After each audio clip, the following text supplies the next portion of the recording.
Now, one of the world's worst football stadium disasters occurred in Guinea on December the 1st. Official government figures say 56 people died.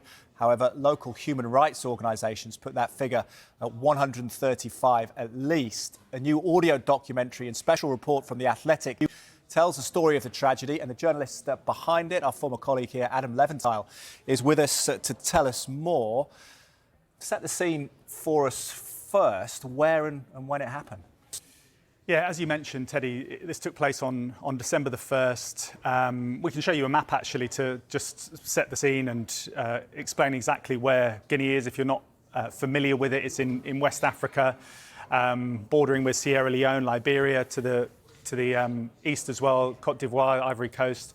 This is the capital, Conakry, and the disaster took place in Nazera, which is in the southeast of the country. It's very remote. It's in the forested region of Guinea. It's the second largest city in the country. And it's quite a hustle and bustle sort of place. We can show you some of the images of the town. This is one of the streets outside the stadium. As you can see, lots of people travelling around on motorcycle. That's the mode of transport. And this is the stadium where the disaster took place, the Nazera Stadium.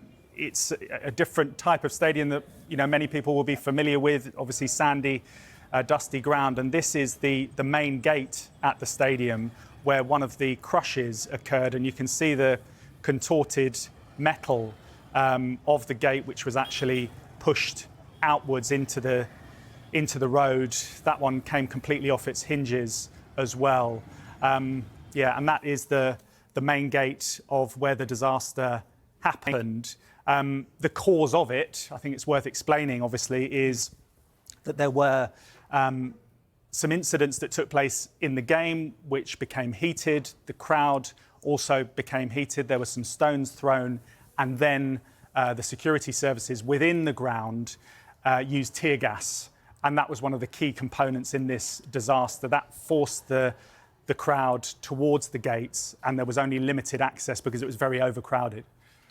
So who did you speak to, and what did you learn about people's experiences? Obviously, the pictures tell a story themselves, but I'm sure there's some pretty harrowing tales. Yeah, we spoke to people who were there, obviously, on the day, and they were able to sort of plot the timeline of the events. We also spoke to people who lost loved ones.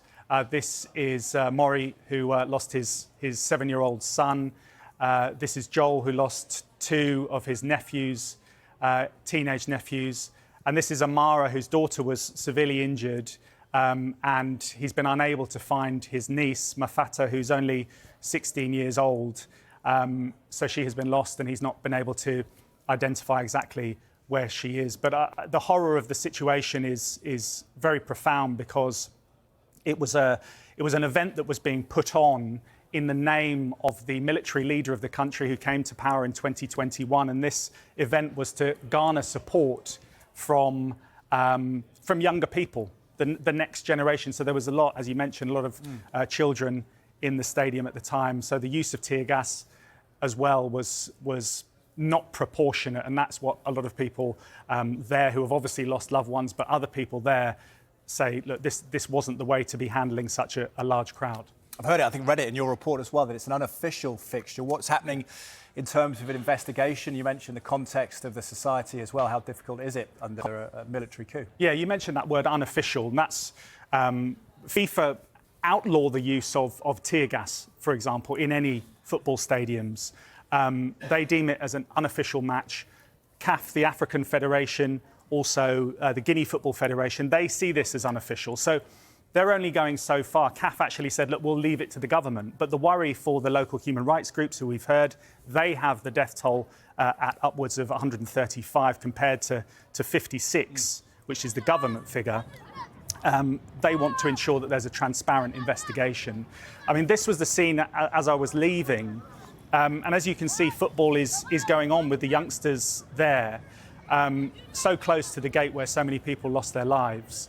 And it was quite a sort of a poignant moment, the fact that there was kids who still had an opportunity to go on with their lives, having seen so many young lives lost in that disaster. Yeah, indeed, ongoing story. Hopefully there is some clarity for all those involved, but where can we hear the audio documentary, Adam? Yeah, you can listen to it right now on the Athletic FC. It's a special episode of the Athletic FC podcast, and also there is, as you mentioned, a written feature which has a lot more detail and inquiries going into it from Amnesty International and things like that. So there's a lot more to the story. But I appreciate you having me on to just shine a light on it. Oh, I appreciate you shining that light on the story as well. A very significant and sad one. Adam Leventhal, thank you. Thanks.